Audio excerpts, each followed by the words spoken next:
اللہ تعالیٰ نے سیدہ حضرت فاطمۃ الزہرا رضی اللہ تعالی عنہ کو عجیب، ان کو شرم و حیا کا وصف عطا فرمایا تھا، عجیب حیا عطا فرمائی تھی۔ ایک دفعہ چاند کی پہلی تاریخ تھی، نبی اکرم صلی اللہ علیہ وسلم کے یہاں آپ کی بیٹی فاطمہ تشریف لائی۔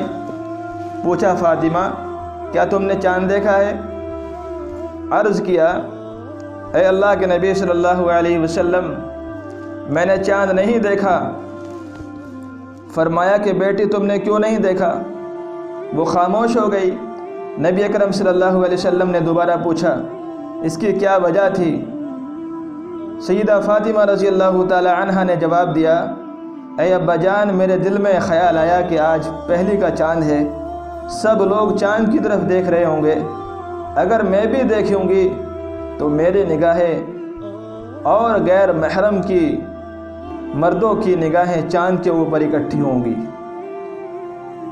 میں نے اس بات کو شرم و حیا کے خلاف پایا، اس لیے میں نے آج چاند نہیں دیکھا کہ میری نگاہیں اور دوسرے غیر محرم مردوں کی نگاہیں چاند کے اوپر اکٹھی ہوگی۔ اللہ اکبر کبیرہ! کس قدر احتیاط انہوں نے فرمائی، کس قدر احتیاط کی، کس قدر احتیاط کی۔ حقیقت میں اگر آج ہم اس کا 10% بھی اس کے اوپر عمل کر لیں، ان چیزوں کے اوپر، تو آج کی دور کی ہم ولیہ ہو جائیں، آج کی دور کی ہم ولیہ کہلائیں۔ اگر ہم اتنے بھی احتیاط کر لیں، 10% بھی احتیاط کر لیں، لیکن دیکھا یہ جا رہا ہے کہ 10% بھی احتیاط نہیں ہو رہی ہے، اور بس آزادی کے ساتھ خوف الہی دل میں نہیں ہے، بے خوفی کے ساتھ، بے باکی کے ساتھ، جرت کے ساتھ اپنا وقت گزر رہا ہے، زندگی گزر رہے ہیں، اوروں کو دیکھا دیکھی، اوروں کے طرز پر سمجھ رہے ہیں کہ بس اسی میں کامیابی ہے، اور نہیں سمجھتی کہ میرا مقصد زندگی کیا ہے۔ مجھے اس دنیا سے رخصت ہونا ہے، اللہ کے سامنے جانا ہے، اللہ کے رسول وہاں حاضر ہوں گے، حساب و کتاب ہوگا، کیسے میں نظریں ملاؤں گی، کیسے اوپر ان کی طرف دیکھوں گی، اے جی میرا حساب کتاب ہوگا۔ یہ احساس بھی ختم ہوتا جا رہا ہے۔ لیکن فاطمہ الزہرا رضی اللہ تعالی عنہ نبی کی بیٹی ہیں اور پیارے بیٹی ہے، مرتبہ کے اعتبار سے بڑی ہیں، عمر کے اعتبار سے چھوٹی ہیں، کیا فرماتی ہیں کہ میری اور غیر محرم مردوں کی نظر چاند کے دیکھنے میں اکٹھی ہو جائیں گی۔ میں تو اس چیز کو بھی حیا کے خلاف سمجھتی ہوں، شرم کے خلاف سمجھتی ہوں، اس لیے میں نے آج چاند نہیں دیکھا۔ عورت کی صفات میں سے سب سے بہتر صفات کے بارے میں ایک مرتبہ صحابہ میں بات چل رہی تھی کہ عورتوں کی جو صفات ہوتی ہے ان میں سب سے بہتر صفات کون سی صفت ہے۔ یہ صحابہ میں آپس میں باتیں چل رہی تھی، کوئی کچھ کہہ رہے تھے، کوئی کچھ کہہ رہے تھے۔ اسی دوران حضرت علی رضی اللہ تعالی عنہ اٹھ کر گھر تشریف لے گئے۔ وہاں پہنچ کر سیدہ فاطمہ الزہرا رضی اللہ تعالی عنہا سے بات ہوئی، ان کو بتایا کہ آج تو مسجد میں اس عنوان پر گفتگو ہو رہی تھی، اس موضوع پر گفتگو ہو رہی تھی۔ انہوں نے فرمایا کہ میں بتاؤں کہ اللہ تعالیٰ کے نزدیک سب سے زیادہ پسندیدہ عورت کون ہے؟ فرمایا بتائے۔ انہوں نے فرمایا کہ اللہ تعالیٰ کے نزدیک سب سے پسندیدہ عورت وہ ہے جو نہ خود کسی نامحرم کی طرف دیکھے، نہ کوئی غیر محرم اس کو دیکھ سکے، یعنی اتنی باحیا ہو، اتنی شرم والی ہو کہ اس کی اپنی نگاہیں بھی نامحرم پر نہ پڑیں، اور اتنی پردہ دار ہو کہ غیر محرم بھی اس کو نہ دیکھ سکے۔ ایسے اپنے آپ کو چھپا کے رکھیں، ایسے اپنے آپ کو بچا کے رکھیں کہ خود کی بھی نظر کسی غیر محرم پر نہ پڑے، اوروں کی بھی نظر ہمارے اوپر نہ پڑے۔ ایسا لباس اختیار کریں، جب گھر سے باہر نکلے تو ایسی ملبوس ہو کر نکلیں کہ سامنے والا کہے، دیکھنے والے کہے کہ کوئی عام عورت نہیں ہے، یہ مسلم عورت ہے، یہ نبی کی دیوانی ہے، یہ نبی کے دین کے اوپر چلنے والی ہے، یہ نبی کی سنتوں سے اور شریعت سے پیار کرنے والی ہے، یہ حقیقت میں مسلم عورت ہے۔ اس کی پہچان یہی ہو کہ سامنے والا کہے کہ یہ مسلم عورت ہے۔ تو جب انہوں نے یہ بتایا تو علی رضی اللہ تعالی عنہ مسجد میں تشریف لائے اور عرض کیا، اے اللہ کے محبوب، فاطمہ رضی اللہ تعالی عنہ نے اللہ کی پسندیدہ عورت کی 2 صفتیں بتائی ہیں۔ تو جب انہوں نے یہ صفتیں بیان کی تو نبی علیہ السلام مسکرائے اور فرمایا فاطمہ تو بضعۃ منی، کہ فاطمہ تو میرے دل کا ایک ٹکڑا ہے۔ تو معلوم ہوا کہ جو عورت خود پردہ دار ہو کہ غیر محرم اس کو نہ دیکھ سکے اور خود بھی غیر محرم کو نہ دیکھنے والی ہو، یہ عورت اللہ تعالیٰ کے نزدیک پسندیدہ عورت ہے۔ اللہ تعالیٰ کے نزدیک یہ عورت پسندیدہ عورت ہے۔ آج تو معاملہ عجیب ہو گیا، بہت الٹا ہو گیا۔ حیا، شرم و حیا جو ایمان کا حصہ ہے، ایمان کا جز ہے، آج اس کو لوگ عیب سمجھنے لگے۔ وہ لوگوں کی نظروں میں معیوب ہو گیا، اور یورپ کا نکالا ہوا طریقہ ننگا پن، بے پردگی، بے حجابی، اس کو آج لوگوں نے فیشن بنا لیا اور یہ عزت کی چیز سمجھی جانے لگی، جبکہ عزت کی جو چیز، عزت جس میں ہے وہ پردے میں ہے، کہ پردہ وہ چیز ہے کہ جو ہماری عزت کی حفاظت کرتا ہے، ہمیں ایسے لوگوں سے، ایسے بدباطن اور خبیث لوگوں سے بچا کے رکھتا ہے، ان کی بری نظروں سے بچا کے رکھتا ہے کہ جو اسی طاق میں رہتے ہیں۔ ایسے شیطانوں کی گلی کوچوں میں، بازاروں میں کمی نہیں ہے، اور وہ ایسے بدباطن ہے کہ جو عورتوں کو بری نظروں سے دیکھتے ہیں۔ اس لیے ہمیں خود اپنے آپ کو بچانا ہے۔ شریعت اسلامیہ نے، اللہ تعالیٰ نے پردے کا حکم عورت کے لیے اس لیے دیا ہے کہ غیر محرم اس کو نہ دیکھ سکے اور اس کی حفاظت ہو سکے اور اس کی یہ پہچان ہو سکے کہ یہ عزت دار عورتیں ہیں، یہ پاک دامن عورتیں ہیں۔ نبی علیہ السلام کے زمانے میں منافقین عورتوں کو چھیڑا کرتے تھے، ان کے ساتھ بدتمیزی سے پیش آتے تھے، تو اللہ تعالیٰ نے قرآن کریم میں وہ آیت نازل فرما دی، یا ایھا النبی قل لازواجک وبناتک ونساء المؤمنین یدنین علیہن من جلابیبہن، اے نبی اپنی بیویوں سے اور اپنی بیٹیوں سے اور مسلمانوں کی عورتوں سے کہہ دیجئے کہ وہ اپنے چہروں پر چادریں لٹکا لیا کریں، کہ وہ چادریں ان کے چہروں پر لٹکی رہے اور ان سے ان کا پردہ ہو سکے۔ یدنین علیہن من جلابیبہن ذالک ادنی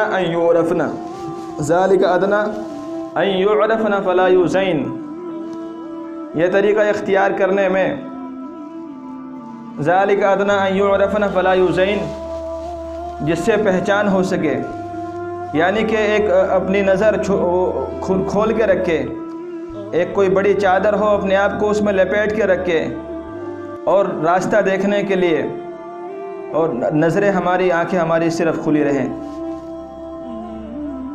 فلا یؤذین، پھر وہ ستائی نہیں جائیں گی، یعنی اس سے ان کی حفاظت ہو سکے گی اور وہ پہچانی جائیں گی کہ یہ عزت دار عورتیں ہیں۔ تو اس لیے ہمیں چاہیے کہ ہم پردے کا خوب اہتمام کریں، اپنے آپ سے شروعات کریں، اپنے گھر سے شروعات کریں۔ اگر ہم شروعات کریں گے اس کی، پردے میں رہیں گے، پردے کا اہتمام کریں گے، اپنی بہو بیٹیوں کو بھی اس کی دعوت دیں گے، انہیں سمجھائیں گے، اپنے دل کے اندر خوف الہی پیدا کریں گے، اوروں کو بھی اس طرف متوجہ کریں گے، ہم یہ عمل شروع کریں گے۔ اگر ہم نے یہ عمل شروع کیا تو ہمیں تو اس کا ثواب ملے گا۔ ہمیں دیکھ کر جتنے بھی ہماری بہو بیٹیاں، ہماری بہنیں، مائیں اس طرف آئیں گی اور پردے میں آئیں گی، اللہ کے حکموں پر چلیں گی، تو ان سب کے مجموعے کے برابر ثواب ہمیں ملے گا، کیونکہ حدیث پاک کا مفہوم ہے، جو کوئی خیر کا کام شروع کرتا ہے تو جہاں خود اس کو اس پر ثواب ملتا ہے، جتنے بھی لوگ اس خیر کے کام پر چلتے ہیں، اس نیک کام پر چلتے ہیں، تو ان سب کو بھی ثواب ملے گا، اور ان سب کے مجموعے کے برابر اس کو ثواب ملے گا جس نے اس کام کو شروع کیا۔ اس علاقے کے بارے میں مشہور ہے کہ یہاں پردے کا ماحول نہیں ہے، پردے کا ماحول نہیں ہے. میں نے کئی لوگوں سے سنا کہ یہاں پردے کا ماحول نہیں ہے. تو میرا ایک سوال ہے آپ سے، اور بڑی درد مندانہ ایک گزارش بھی ہے، سوال بھی ہے، کہ ماحول کس چیز کا نام ہے؟ ماحول کیا پیڑ پودوں کا نام ہے؟ ماحول کیا درخت کا نام ہے؟ کیا ماحول جنگل کا نام ہے؟ یا ماحول ہمارے مکانات کا نام ہے، یا سڑکوں کا نام ہے؟ کس چیز کا نام ماحول ہے؟ ماحول ہم اور تم ہے. ہم جو آپس میں رہتے ہیں، ہمارا معاشرہ، جو زندگیاں ہم گزارتے ہیں، ایک دوسرے کے پاس رہتے ہیں، یہ ہمارا آپس کا معاشرہ ہے، ماحول ہے. تو یہی تو ماحول ہے. اگر ہم اچھے ہیں تو ماحول اچھا ہے، اگر ہم اچھے نہیں ہیں تو پھر ماحول بھی اچھا نہیں ہے. تو ماحول تو ہم خود ہیں. ماحول کوئی نئی چیز نہیں ہے کہ یہاں تو ماحول نہیں ہے پردے کا. ہم پردے کا ماحول خود بنائیں، اپنے آپ سے شروعات کریں اور اس کو رواج دیں. اگر یہ علاقہ پردے سے خالی ہے تو رواج دو، یہ تو ہماری سب کی ذمہ داری ہے. ہم رواج نہیں دیں گے تو کون دے گا؟ اور یہ سوچ کر ہمارا سارا وقت زندگی گزر جائے گا، کبھی پردے کے اوپر ہم نہیں آئیں گے، پردے پر عمل کرنے والی ہم نہیں بنیں گی. خود سے شروعات کریں. ایسے بدباطن لوگ بہت مل جائیں گے جو یہ کہیں گے کہ کچھ نہیں ہے، تم آزاد رہو، کوئی کچھ نہیں ہے، مرنے کے بعد کوئی حساب و کتاب نہیں، کچھ نہیں. یہ وہ باتیں ہیں جو غیروں کی ہیں، جو غیروں سے نکل کے آتی ہے، کہ واقعی جن کا نہ اللہ پر یقین، نہ اللہ پر ایمان، نہ نبی پر ایمان، نہ قیامت پر ایمان، نہ جزا و سزا پر ان کا ایمان ہوتا ہے، حساب و کتاب پر ان کا ایمان نہیں ہوتا، کہ بروز قیامت ہم نے جانا ہے اللہ کے سامنے، وہاں ہر سوال کا جواب دینا ہے جو پوچھا جائے گا. تو یہ چیزیں تو وہاں سے آ رہی ہیں. اس لیے اللہ کا فضل ہے، کرم ہے، ہمارے پاس قرآن ہے، نبی کا لائے ہوا دین اور شریعت ہے، کہ جس میں مکمل طور پر ہماری پیدا ہونے سے لے کر مرنے تک زندگی کے ہر گوشے میں، زندگی کے ہر شعبے میں مکمل رہنمائی موجود ہے، مکمل رہبری موجود ہے. محتاج نہیں ہے. اللہ کے نبی سب کچھ بتا کر ہمیں چلے گئے. ہمارے پاس مکمل اسلامی اور دینی شریعت ہے. ہم کسی اور چیز کے محتاج نہیں ہے. تو ماحول میری بہنوں اور میری ماؤں بنانے سے بنتا ہے، خود ماحول نہیں بنتا ہے. ہم شروعات کریں پردے کی. جن ماں بہنوں کے پاس برقعے ہیں لیکن وہ ابھی استعمال میں نہیں، اندر رکھے ہوئے ہیں، میں بڑی درد مندانہ گزارش کروں گا کہ وہ برقعے ہمارے باہر نکل جائیں. وہاں نہ وہ ان کے رکھنے کی جگہ نہیں ہے، وہ برقعے باہر آنے چاہیے، ہمارے استعمال میں ہوں. جب کسی ضرورت سے، میں نے اس کے اوپر بیان کر دیا کہ جب ضرورت سے باہر جانا پڑے، کہیں رشتہ دار کے گھر یا بازار میں خریداری کے لیے، بس ضرورت، مجبوری کے درجے میں جتنی ضرورت ہو اتنے کام سے باہر جائیں جی، تو پردے میں ملبوس ہو کر، یا تو بڑی ایسی چادر ہو کہ جس میں ہم لپٹ جائیں ہے جی، اور کھلا لباس ہو، صرف دیکھنے کے لیے ہماری آنکھیں کھلی ہوئی ہو، یا تو کوئی بڑی چادر ایسی ہو، یا اس کا دوسرا جو متبادل جو دوسرا طریقہ ہے اپنے آپ کو چھپانے کا، وہ جو ہے برقع ہے. تو برقع ہم استعمال کریں، جن کے پاس ہیں ان کو استعمال میں لائیں اور اس کو یہاں قائم کریں، اس کا رواج دیں. جن کے پاس نہیں ہے تو ان سے بڑی مؤدبانہ گزارش ہے کہ برے مہربانی وہ خرید لیں. اور یہ زندگی فانی ہے، کچھ نہیں ہے، یہ سب دھوکہ اور شراب ہے.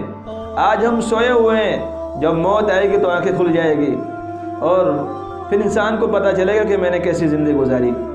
میں تو اللہ کو ناراض کر کے آ گئی، اب بس وہ وہاں جو ہے وہ ہار گئی. اب حساب و کتاب شروع ہوگا. اب عمل کا وقت جو ہے ختم ہو گیا. عمل کا تو وقت یہ ہے کہ ہم اپنی زندگیاں بنا لیں، سنوار لیں، ان کو اللہ کے حکموں کے مطابق کر لیں، ان کو دین اور شریعت کے اور سنت کے مطابق کر لیں، اپنے دل میں اللہ کا ڈر پیدا کر لیں. اس کی مہلت اور وقت یہاں ہمارے پاس ہے.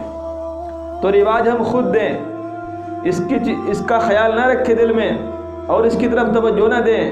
بہت سی ہماری ماں بہنیں یہ بھی کہتی ہیں کہ ہم نے ایک عرصے سے پردہ نہیں کیا، اب کریں گے تو شرم محسوس ہوگی، شرم لگے گی. نہیں، ایسی شرم کہ جو جہنم میں لے جائے وہ شرم بھی ٹھیک نہیں ہوتی ہے جی. ایسی شرم بھی، وہ شرم ٹھیک نہیں ہوتی کہ جو جہنم کی طرف ہمیں کھینچ کے لے جائے. یہ شرم کیا شرم ہوئی کہ جس میں اللہ کے حکم ٹوٹ جائیں. یہ شرم کیا شرم ہوئی کہ جس میں قرآن کا قانون ٹوٹ جائے. یہ شرم کیا شرم ہوئی کہ جس میں اللہ کے رسول کی سنتیں چھوٹ جائیں، اللہ کے احکامات ٹوٹ جائے. یہ کیا شرم ہوئی؟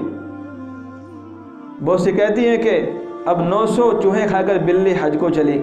اس کی طرف، ایسی باتوں کی طرف، ایسی خواتین کی طرف ہم توجہ نہ دیں کہ جو اپنی زندگیاں معاذ اللہ جو غیروں کے طریقے پر چل کر گزارنا چاہتی ہیں، جو وہ فلموں اور ڈراموں میں دیکھتی ہے اور اسی کے چلنے میں اپنی کامیابی تصور کرتی ہے کہ بس یہی سب کچھ ہے۔ ایسی خواتین کی باتوں میں نہ آئیں اور اپنے آپ کو بچائیں، اپنے اندر تقوی و طہارت پیدا کریں اور تقوی والی زندگی پر جو ہے عمل کرے، تقوی والی زندگی پر عمل کرے۔ ہم نے اپنے اسلاف کی زندگیوں میں دیکھا ہے تو ان کے اندر ہمیں یہ چیزیں عجیب و غریب نظر آتی ہیں۔ ہمارے اماموں میں ایک بہت بڑے امام گزرے ہیں، امام اعظم ابو حنیفہ رحمۃ اللہ علیہ۔ ایک مرتبہ تشریف لے جا رہے تھے، ایک آدمی حمام سے نہا کر نکلا تو اس نے ایسا تہمند باندھا ہوا تھا کہ اس کے گھٹنوں سے وہ اوپر تھا، یعنی جسم کا وہ حصہ مرد کے لیے چھپانا ضروری ہے، وہ ننگا تھا، یعنی وہ صدر میں داخل تھا اور وہ کھلا ہوا تھا۔ تو آپ نے اپنی آنکھوں کو فوراً بند کر لیا۔ امام اعظم ابو حنیفہ نے اپنی آنکھوں کو فوراً بند کر لیا۔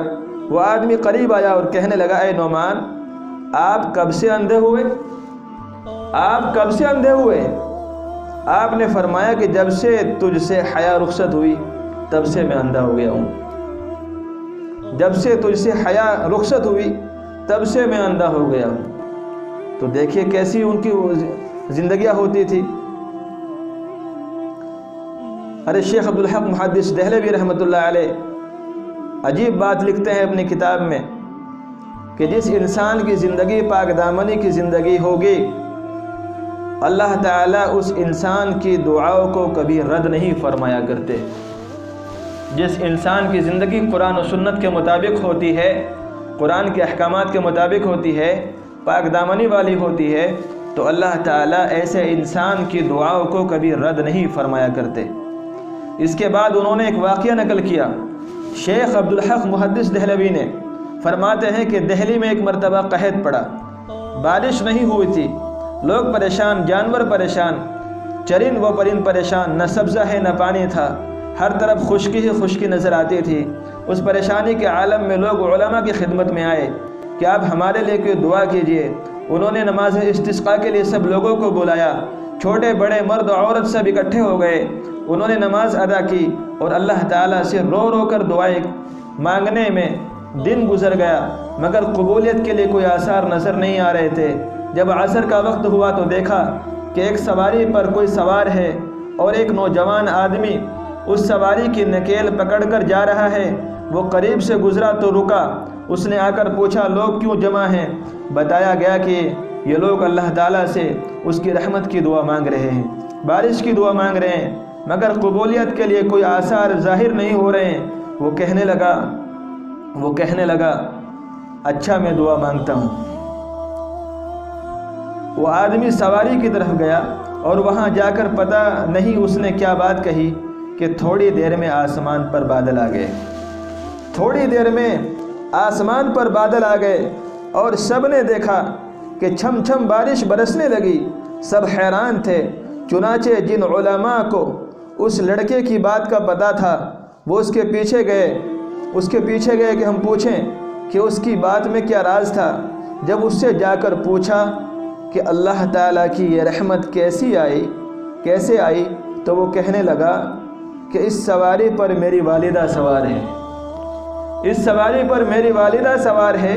انہوں نے پاکیزہ زندگی گزاری، انہوں نے پاک دامنی والی زندگی گزاری، اللہ کے حکموں کے مطابق گزاری، اللہ سے ڈر کے گزاری۔ یہ عفیفہ زندگی گزارنے والی عورت ہے۔ جب مجھے پتہ چلا کہ آپ کی دعا قبول نہیں ہو رہی ہے تو میں اس کے پاس آیا اور ان کی چادر کا کونا پکڑ کر دعا مانگی، اے اللہ میں اس ماں کا بیٹا ہوں جس نے پاک دامنی کی زندگی گزاری ہے۔ اے اللہ اگر آپ کو یہ عمل قبول ہے تو آپ رحمت کی بارش عطا فرما دیجئے۔ ابھی دعا مانگی تھی کہ پروردگار عالم نے رحمت کی بارش عطا فرما دی۔ تو ایک عورت کی پاک دامنی کی برکت سے اللہ تعالیٰ آسمان سے بارش نازل فرما دیتے ہیں۔ اگر ہم پاکی والی زندگی گزاریں گے، پاک دامنی والی زندگی گزاریں گے تو انشاءاللہ ہمارے بھی مسئلے حل ہوں گے، ہماری پریشانیاں دور ہوں گی، ہماری مصیبتیں دور ہوں گی، ہماری سارے الجھنیں ختم ہو جائیں گی۔ ہم جن پریشانیوں کا رونا روتے ہیں اور کہتے ہیں کہ میں اپنے شوہر کی طرف سے پریشان ہوں، میں اپنے بیٹے کی طرف سے پریشان ہوں، میں اپنی بہو کی طرف سے پریشان ہوں، لیکن یہ نہیں دیکھتے کہ میری زندگی اپنی کیسے گزر رہی ہے اور یہ پریشانیاں کس دروازے سے آ رہی ہے، اس دروازے کو ہم بند نہیں کرتے اور دھیان ادھر ادھر جاتا ہے کہ کسی نے کچھ کرا دیا ہے، کسی نے کچھ جادو تو نہیں کرا دیا، کبھی تعویذ کے لیے فلاں مولوی کے پاس، تعویذ کے لیے گنڈوں کے لیے فلاں مولوی کے پاس، اور دھیان اسی طرف چلا جاتا ہے اور عمل کی طرف نہیں جاتا۔ تو اس لیے گزارش ہے کہ ہم پاک دامنی والی زندگی گزاریں، اللہ سے ڈر کر کے گزاریں، انشاءاللہ اس کی برکت سے ہمارے مسائل حل ہوں گے، ہماری پریشانیاں دور ہوگی۔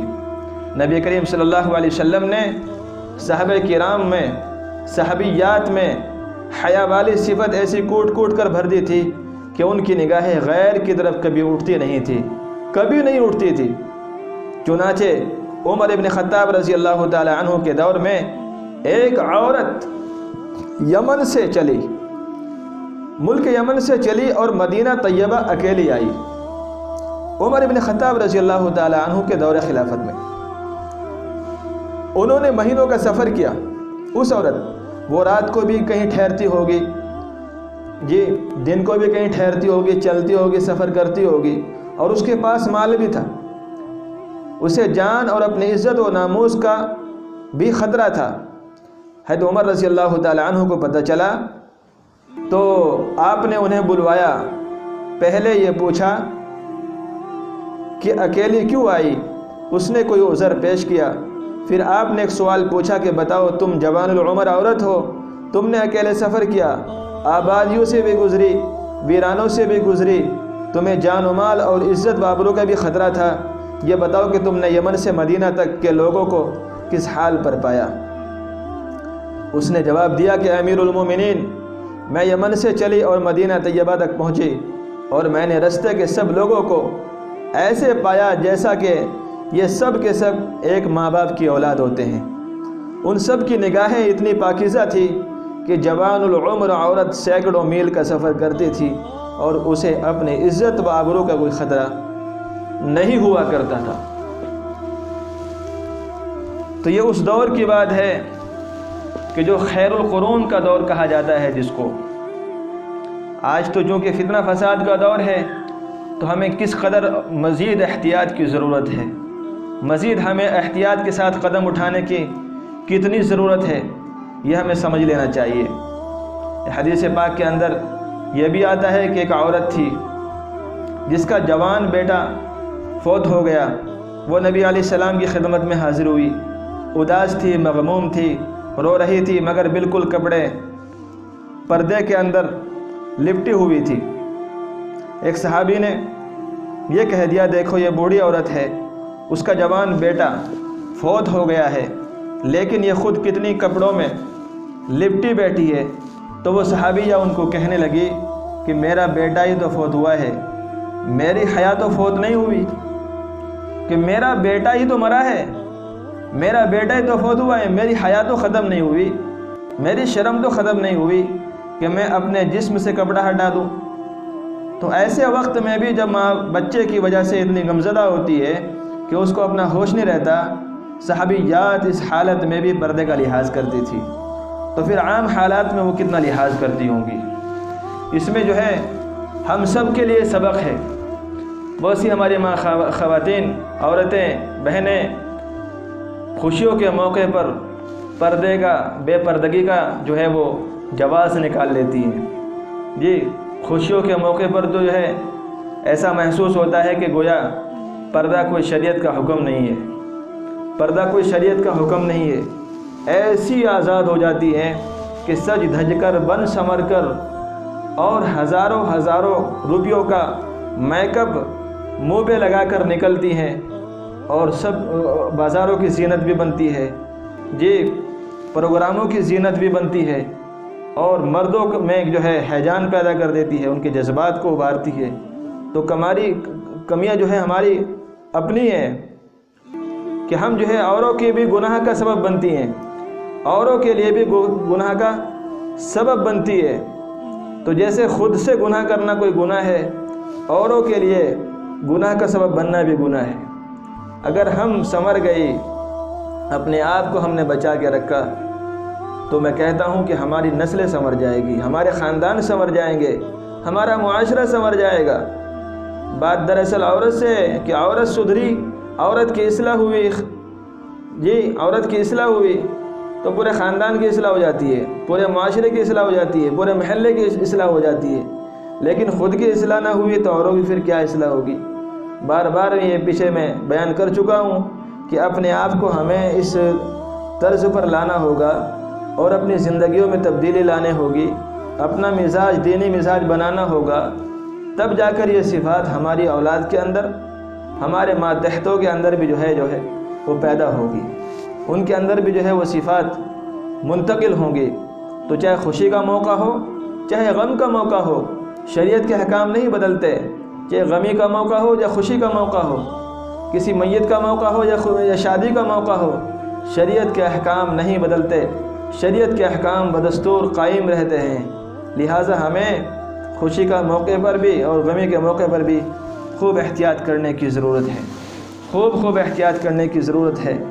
اور اس خیال میں نہ رہے کہ کون کیا کہے گا، جی کون کیا کہے گا، اس خیال میں نہ رہیں، اس لیے کہ آپ نے تو اللہ کو راضی کرنا ہے، اللہ کو راضی کرنا ہے اور اللہ سے ثواب لینا ہے، اللہ سے ثواب لینا ہے، اللہ کو راضی کرنا ہے۔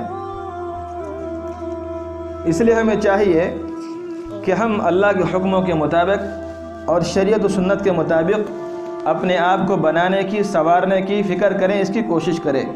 ایک سچے مسلمان کے لیے اللہ تعالیٰ کے حکم سے بڑھ کر اور اس کے قانون سے بڑھ کر کوئی چیز نہیں ہو سکتی۔ اگر آپ دیکھ رہے ہیں کہ جو کام مجھ سے کرنے کے لیے کہا جا رہا ہے وہ گناہ ہے اور اللہ کے حکم کے خلاف ہے، تو اس سے صاف انکار کر دینا چاہیے اور اسے جوتے کی نوک پر رکھنا چاہیے، چاہے دنیا ناراض ہوتی رہے تو رہے۔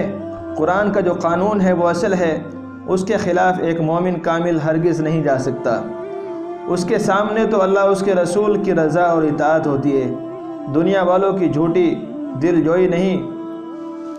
نبی رحمت صلی اللہ علیہ وسلم کا ارشاد ہے کہ فرما برداری کسی شخص کی صرف معروف میں ہے، یعنی ایسے حکم میں ہے جو جائز ہو اور گناہ نہ ہو۔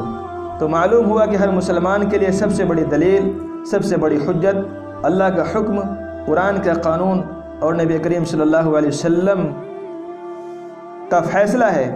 آئیے ذرا اپنے ضمیر کو ٹٹولیں اور اپنے نفس کا محاسبہ کریں کہ ہم اللہ، اس کے رسول صلی اللہ علیہ وسلم کے حکم اور اطاعت کی ہمیں کتنی فکر ہے۔ یہ اپنا محاسبہ ہم خود کر سکتی ہیں، اپنے گریبان میں ہم خود جان سکتی ہے کہ ہم کو اللہ، اس کے رسول صلی اللہ علیہ وسلم کے حکم اور اس کی اطاعت کی ہمارے اندر کتنی فکر ہے۔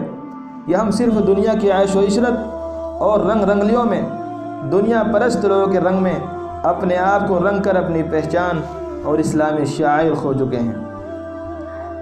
اس لیے آج ہی فیصلہ کریں اور یہاں سے فیصلہ کر کے اٹھیں، دل میں عہد کر کے اٹھیں کہ انشاءاللہ تعالی ہم پردے کا، حجاب کا پابند بن کے چلیں گے۔ انشاءاللہ آج سے ہی جو ہے ہم شروع کریں گے۔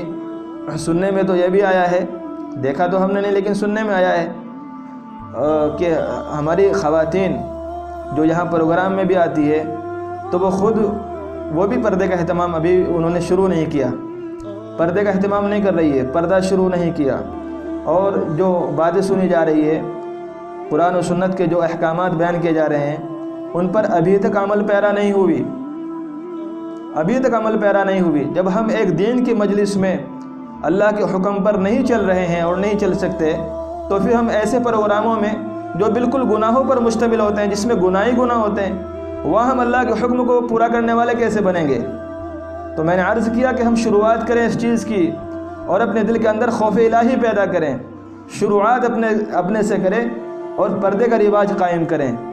یہاں مجلس میں آئیں تو پردے کے ساتھ ملبوس ہو کر کے آئیں، یہاں سے جائیں گھروں کو تو بھی پردے کے اندر ملبوس ہو کر جائیں، پردے میں چھپ کر کے جائیں، پردہ اجنبیوں سے فرض عین ہے عورت کے لیے، یہ ہم سب کو پتہ ہے۔ تو آج ہی ہم فیصلہ کریں کہ ہم ہر حال میں اللہ تعالیٰ کے حکم کو معاشرے میں رائج کریں گے۔ یہ عہد کریں اپنے دل کے اندر بیٹھی بیٹھی کہ اللہ کے حکم کو معاشرے میں رائج کریں گے اور اسے اپنی زندگی کا وظیفہ بنائیں گے، اور نبی کریم صلی اللہ علیہ وسلم کی حیات طیبہ کو نمونہ عمل آئیڈیل بنائیں گے۔ دنیا کچھ بھی کہتی رہے اس کی طرف توجہ نہیں دیں گے۔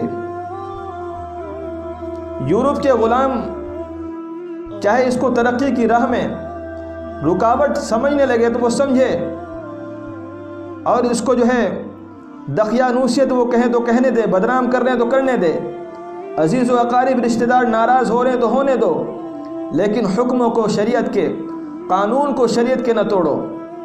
کوئی اسے تنگ خیالی کہہ رہا ہے تو کہنے دو، کوئی اسے تنگ نظری کہہ رہا ہے تو کہنے دو، تنگ نظری کی علامت اس کو کہہ رہا ہے تو اس کو کہنے دو، لیکن ہم یہ آج فیصلہ کر کے اٹھے کہ انشاءاللہ ہر حالت میں، چاہے وہ خوشی کی حالت ہو یا غمی کی حالت ہو، ہر حالت میں ہم پردے کو رائج کریں گے، اور سب سے پہلے شروعات ہمارے اس محلے سے ہونی چاہیے۔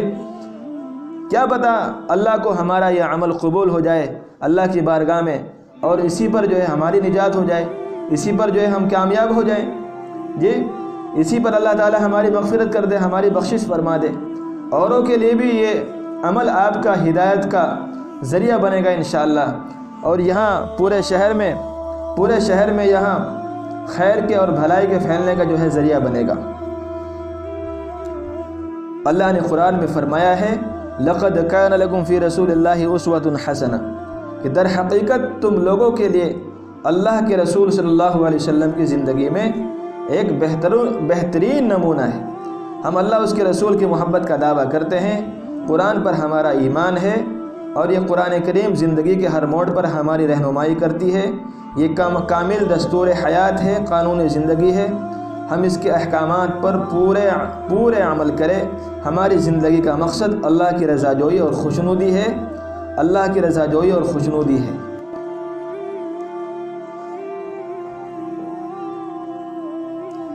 تو ہم اللہ کی رضا جوئی کو اور اللہ کی خوشنودی کو جو ہے پیش نظر رکھیں۔ دنیا دار لوگ کچھ بھی کریں، ان کی دل جوئی سے، ان کو خوش کرنے سے کام نہیں بنے گا۔ کام بنے گا اللہ کو راضی کرنے سے، اللہ کو خوش کرنے سے۔ آج ہم دنیا میں ان کا تو دل جیت لیتے ہیں، مگر اللہ کے غضب اور ناراضگی کی ہمیں کوئی فکر نہیں ہوتی۔ اللہ کے غضب کی اور اس کی ناراضگی کی، اس کے رسول کی ناراضگی کی ہمیں کوئی فکر نہیں ہوتی۔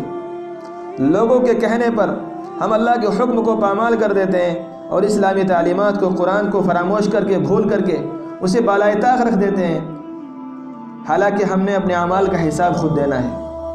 اپنے اعمال کا، عملوں کا حساب ہم نے خود دینا ہے۔ آخرت میں کوئی کسی کے کام آنے والا نہیں ہے۔